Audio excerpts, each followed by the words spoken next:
ayat 13 sampai 16. Di mana di sini tujuannya adalah permata, menjadi garam dan terang sesuai dengan naks dan bijak dalam menggunakan itu.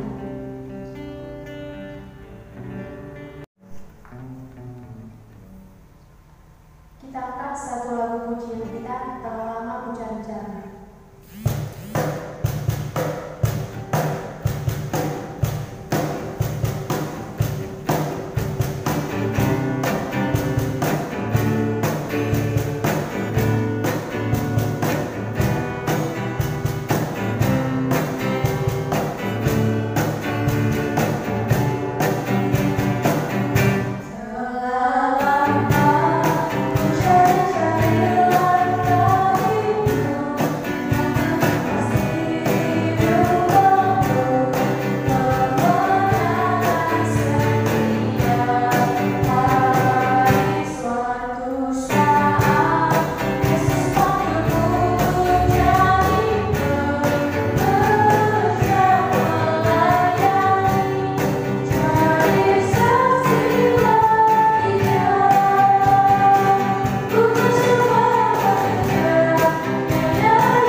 Sebelum kita masuk di program PA kita ini, kita satukan hati kita angkat satu lagu pujian. Terima kasih Tuhan.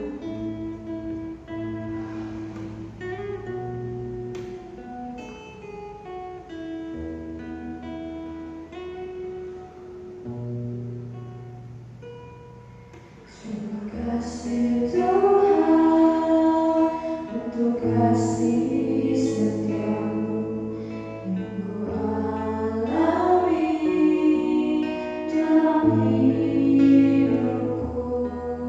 Terima kasih Yesus untuk kebaikanmu sepanjang hidupku.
Tuhan sementara kita kami akan mendengarkan firman kami Bapa.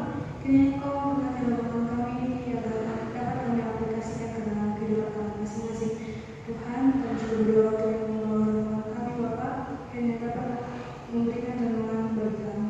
Hanya inilah doa dan doa sempurna kami serahkan kepada Allah Kristus, Juru Selamat manusia hidup. Haleluya, amin. Anak-anak permata yang dikasihi oleh Tuhan Yesus Kristus, kita akan akan membaca teks kita pada PA kita.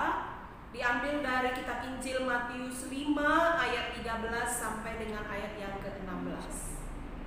Garam dunia dan terang dunia. Kamu adalah garam dunia. Jika garam itu menjadi tawar, dengan apakah ia diasinkan? Tidak ada lagi gunanya selain dibuang dan diinjak orang. Kamu adalah terang dunia. Kota yang terletak di atas gunung tidak mungkin tersembunyi. Lagi pula orang tidak menyalakan pelita lalu meletakkannya di bawah gantang, melainkan di atas kaki dia sehingga menerangi semua orang di dalam rumah itu. Demikianlah hendaknya terangmu bercahaya di depan orang, supaya mereka melihat perbuatanmu yang baik dan memuliakan Bapamu yang di sorga. Be salt and be light, menjadi garam dan terang. Anak-anak permata yang dikasihi oleh Tuhan Yesus Kristus, mungkin kalau kita mendengar istilah ini seakan-akan biasa karena bisa kita jumpai dalam kehidupan kita sehari-hari. Apa itu garam, apa itu terang, tidak asing bagi kita. Tapi mari kita melihat sisi di mana Tuhan Yesus sebenarnya mengharapkan kita itu melakukan sesuatu sesuai dengan tujuannya menghadirkan kita di dunia ini. Jadi hidup kita tidak lagi hanya dikuasai oleh tujuan kita, tapi mari kita belajar menjalankan kehidupan kita sesuai dengan tujuan Tuhan. Ya, jadi mari kita lihat dalam teks kita ini.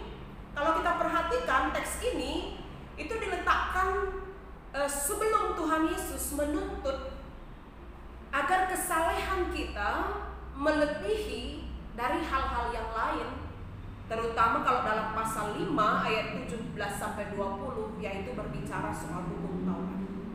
Jadi teks ini diletakkan sebelum Tuhan Yesus menuntut agar kesalehan kita melebihi legalisme orang-orang Farisi terhadap hukum Taurat. Jadi hukum Taurat itu bagi Tuhan Yesus tidak terlalu penting dibandingkan dengan tujuan hidup yang sebenarnya.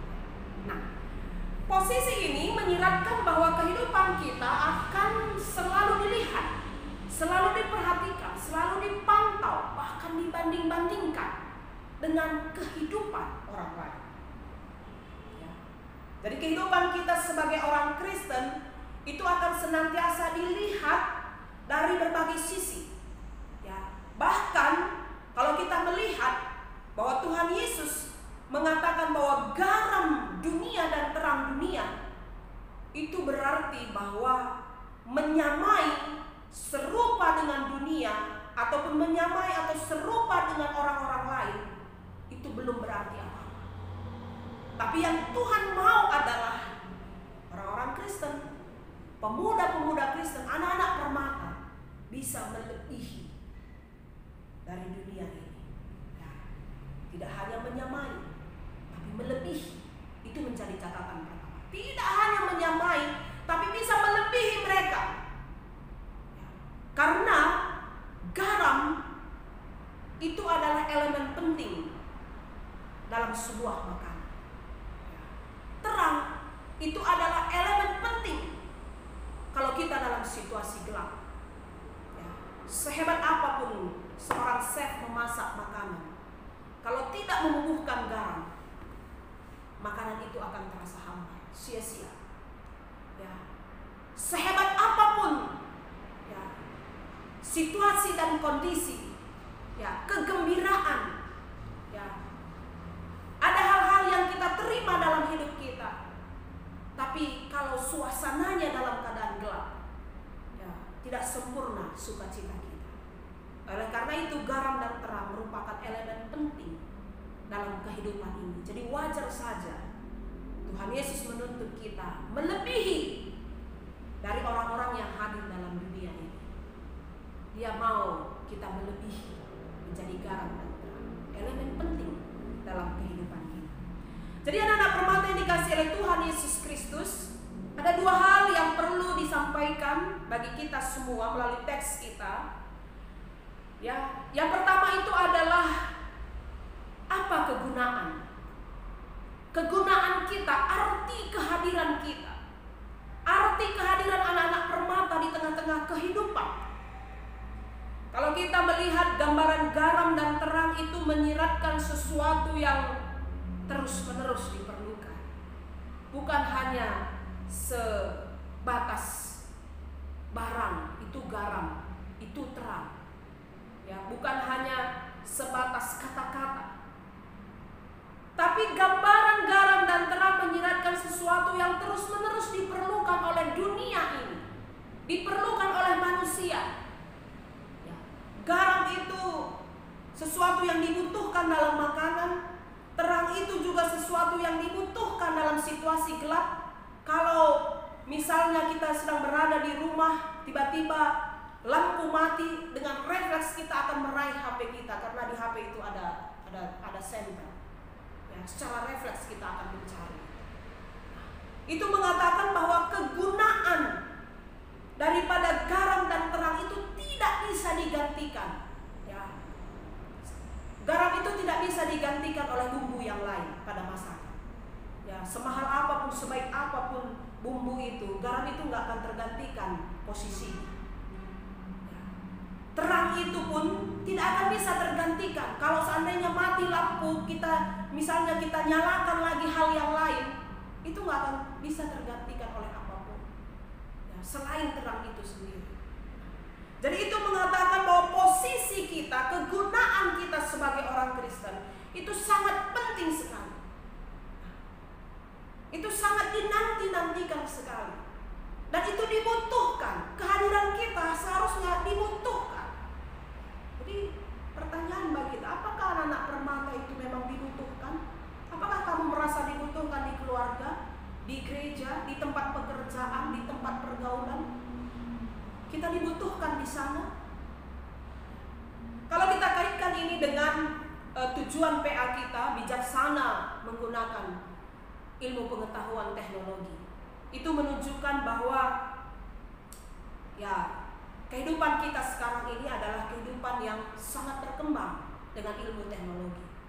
Jadi seharusnya anak-anak permata di sana itu bisa diandalkan dalam ilmu pengetahuan teknologi. Bisa diandalkan dalam arti bisa menguasai. Ya. Bisa menguasai perkembangan, tidak gaptek. Ya, apalagi sekarang itu sudah ada yang namanya 4.0. Ya, jadi itu sudah sangat mendunia sekali. Orang-orang yang tidak ikut atau tidak mampu memasuki generasi itu pasti akan ketinggalan. Ya, jadi melalui teks ini kita bisa simpulkan bahwa anak-anak permata itu harus mau belajar terus-menerus. Bagaimana kalian bisa menggunakan gadget yang ada pada kalian? Ya, seberapa persen kalian menguasai semua aplikasi di dalamnya? Atau hanya menggunakan WA, telepon, dan game? Sementara aplikasi lain tidak pernah disentuh. Ya, itu menjadi perenungan. Mau belajar, ya, tempat bertanya. Seharusnya anak-anak permata menjadi tempat bertanya dan jangan resah, jangan merasa terganggu kalau kalian menjadi tempat bertanya. Apalagi berhubungan dengan ilmu teknologi. Seharusnya anak permata sudah bisa menjawab. Yang terakhir adalah garam dan terang itu berbicara soal identitas. Siapa kita? Ya. Jadi identitas itu adalah siapa kita di tengah-tengah kehidupan kita yang sekarang. Apakah kita memiliki nilai lebih atau masih sama dengan dunia? Jadi kalau saya berpikir bahwa ketidakadilan, kejahatan, ataupun hal-hal yang buruk yang terjadi di dunia ini bukan karena kita kekurangan garam, bukan karena tidak ada terang. Garam dan terang itu banyak, bahkan melimpah. Tapi sayang sekali garam itu tidak lagi asin. Dan terang itu sudah ditutup dengan gantang, sehingga tidak lagi bisa menyuarakan suara kebenaran firman Tuhan. Keberadaan orang Kristen tidak lagi bisa menyuarakan kebenaran firman Tuhan. Bahkan dia sudah bercampur dengan dunia ini. Jadi itu mengatakan bagi kita bahwa melalui teks ini harus jelas identitas kita. Apalagi dihubungkan ini dengan bagaimana anak-anak permata bijaksana dalam memakai ilmu teknologi. Bagaimana mengelola informasi dengan baik, penggunaan gadget. Jadi sering sekali anak-anak permata tidak bisa membatasi diri. Kalau sudah pegang HP tidak ingat apa-apa. Kalau sudah berkomunikasi dengan teman sampai lupa pulang, atau apapun yang sering kita dengar cerita-cerita orang tua. Ataupun sekarang ini adalah yang paling harus kita waspadai adalah hoax yang beredar di media sosial. Apakah anak-anak permata ada ambil bagian di dalamnya? Apakah anak-anak permata sering menggunakan media sosial itu mencari sesuatu yang hanya memuaskan diri? Pepuaskan kalau bahasa karo. Aku membenci seseorang, aku memuaskannya melalui media sosial. Aku ingin memprovokasi orang lain, aku melakukannya melalui media sosial. Apakah orang-orang Kristen sering kita dengar memakai cara-cara seperti itu? Seharusnya anak-anak permata bijaksana memakai media sosial, belajar menggunakan ilmu pengetahuan teknologi dengan cara-cara yang benar. Bagaimana kalau anak-anak permata memulai sesuatu dengan ilmu teknologi yang sekarang, dengan hal-hal yang baik, dengan men-share hal-hal yang baik, meneguhkan hati seseorang, menyejukkan hati orang tua kita. Tidak lagi memakai media sosial mencari sesuatu yang memprovokasi, menjelek-jelekkan. Tapi bijaksana dalam memakai ilmu pengetahuan teknologi dalam arti kita berusaha menempatkan diri kita menjadi contoh. Biar saja dunia dengan segala kebebasan yang mereka miliki, tapi kita tetap berada pada posisi kita menjadi garam dan terang. Jadi anak-anak permata yang dikasih oleh Tuhan Yesus Kristus, kejahatan, kebobrokan, ketidakadilan yang terjadi di tengah-tengah kehidupan kita tidak cukup hanya kita doakan saja, tapi perlu kita garami dan terangi. Itu namanya anak-anak permata yang sungguh dinanti-nantikan kehadirannya, yang sungguh-sungguh memberikan identitas yang jelas di tengah-tengah keberadaan hidupnya. Jadi selamat menjadi garam dan terang, bersinarlah di tengah-tengah kegelapan, dan memiliki rasa di tengah-tengah kesulitan dunia yang sudah hadir di tengah-tengah kita. Amin. Tiba saatnya kita mengumpulkan persembahan. Kita angkat satu lagu pujian kita, KEE nomor 450, Endaskan Kami Kembali. Thank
jadikan kami satu.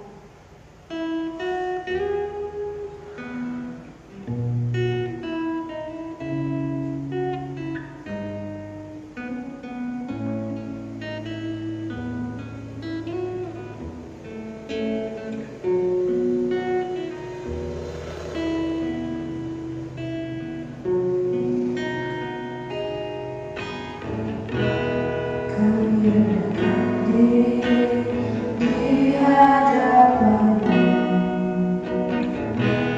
membawakan juru hati saat berseru, agar kami saling melengkapi tubuh-Mu, seperti Kau dan Yesus adalah satu. Jadikan kami satu, seperti kerinduan-Mu, agar dunia tahu bukti nyata dari kasih-Mu. Sebelum kami pergi meninggalkan kasih-Mu, menyadari kami lebih dulu. Jadikan kami satu.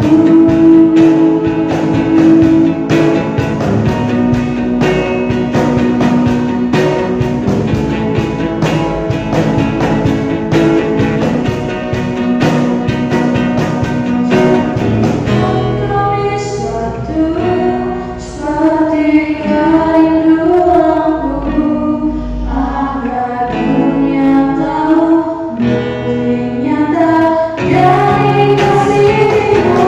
Sebelum kami pergi meninggalkan kasih-Mu, menyadari kami lebih dulu.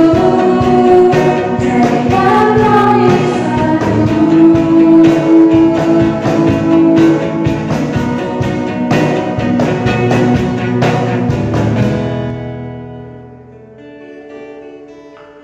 Mari segelaskan pertolongan Tuhan kita dan di atas nas. Oh Bapa kami Yesus di surga, engkaulah Dewa kami. Dan kami juga yang dulu selama diletakkan dari Yesus indah bagi Yesus. Berikan kami akan cukup pasuari sehingga lalu salah kami bagi Dia dan kami salah Allah kami. Olah kami Bapa Bapa Tuhan, tapi olahlah kami dosa sebab